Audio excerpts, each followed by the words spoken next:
بسم الله الرحمن الرحيم. إلهي ما أذكره. oo noo suurtageliyay maanta waqti aan joogno aan halkan soo imaano anagoo caafimaad qabna oo rabnaa inaan ka wada hadalno aan heshiino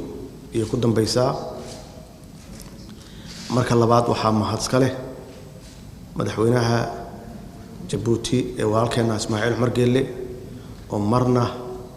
aanan ka caajisin marna aan ka daalin sidii dadka waalihiisa ee Soomaaliyeed oo soo wahan lahaa soo keen lahaa wanaagooda uga shaqeyn lahaa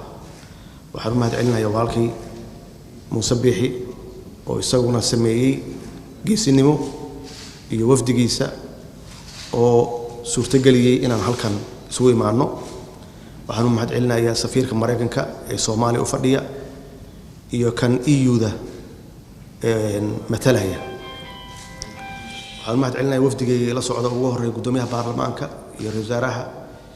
iyo golaha wasiirada halkan fadhiya iyo guddiga technical-ka iyo marti sharafta kale halkan fadhida السلام عليكم ورحمة الله وبركاته. شركاني إن شاء الله وحن رجينا إنه نقول ما تقول وأنا أقفر إنه شعب كنا صوماليات ملك استيجوجان محيل وحن كهلنا سيد لو ولا لو بلها وحلوة قبصنا لها سيد ربح حلوة لها شركاننا كنتي قابلي سدوان ما أهين sanadkii la soo dhaafay yaan kala hadlay madaxweynaha walaalkeen Ismaaciil Cumar Geelle waxay ahayd inuu qabsoomo Oktoobartii la soo dhaafay oo isagu ka shaqeeyay laakiin ma suroobin waxaan ku iri madaxweynuhu 20 sano ya carta laga joogaa xorriyadda markaan qaadanayna waxa laga joogaa 30 sano sanadka soo socda 2020 sanadkan aan ku jirno 30 sano waa wada joognay dib iyo dheefba 30 sano waa burbursaneen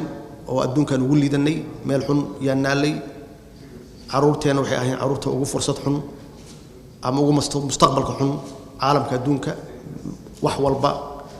oo bini aadan ku hormarana meesha ugu hooseysan yaan joognay haddii noqoto waxbarasho caafimaad horumar maalgashi wax kasta oo bini aadan uu ku hormari karo ummadda Soomaaliyeed anagoo ah ummad aad u aqli badan u xigmad badan u taariikh fiican wax walba wadaagna laakiin caalamku waxaan ka galnay wax walbaba meesha ugu hooseysa wax kale ma aha waa go'aanka madaxda ay qaadatay way oo taariikhda galaya hadda iyo mustaqbalkaba marka in si geesinimo leh loo wajaho xaqiiqda dhabta ah loo wada hadlo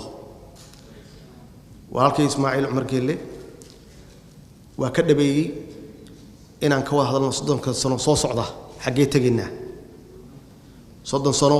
waa wada joognay 30 sano waa kala maqreen kan soo socda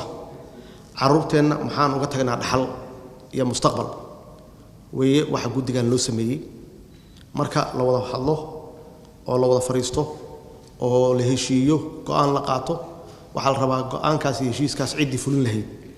fulin lahayd waa idinka ummadda Soomaaliyeedna meel kasta joogto ishayna ku haysaa meeshaad u kaxaysaan haddaad tihiin guddiga farsamada haddaad barwaaqo iyo nabad u kaxaysaan iyo haddaad meel kale u kaxaysaanba annagu waan siinay kalsoonideenna dadkii ugu aqoonta badnaa baa tihiin Soomaaliya ama meel kasta Soomaaliya joogto dadkii ugu aqoonta badnaa baa tihiin waxaa loo baahan yahay inaan mustaqbalkeen hadda aanin waqti hadda joogan idinka fikirin aad ka fikirtaan 30 sano soo socda caalamka xagee ka galinaa xagee caruurta ilaa waa tageynaa kulligeen ma wada joogeynay dad halkan fadhiya 30 sano ma aqaano inta naga hari doonta laakiin kuwa hadda jooga dhalanaya maxaan uga tagnaa oo mustaqbal ah gacantiina ku jirtaa annaguna taageeradeena waa haysataan waxaan idin rajaynaynaa guul waxaan idin rajaynaynaa is-afgarad iyo oo walaaltinimo ku dheehan إن شاء الله إلهي وحكر جينا إنا وحونا أحسن أمضة وكنتان والسلام عليكم ورحمة الله وبركاته. shirkadda Dahab Shiil waxay macaamiisheeda meel kasta oo idaafaha caalamka ay ka joogaan ugu bushaaraynaysaa in iyaga oo jooga guryahooda amaba goobahooda shaqo ay heladooda iyo asxaabtooda lacagaha ugu diri karaan si fudud adiga oo isticmaalaya abka Talk Remit sidoo kale waxaa lacagaha lagu soo diro ku heli kartaa adeegga e-Dahab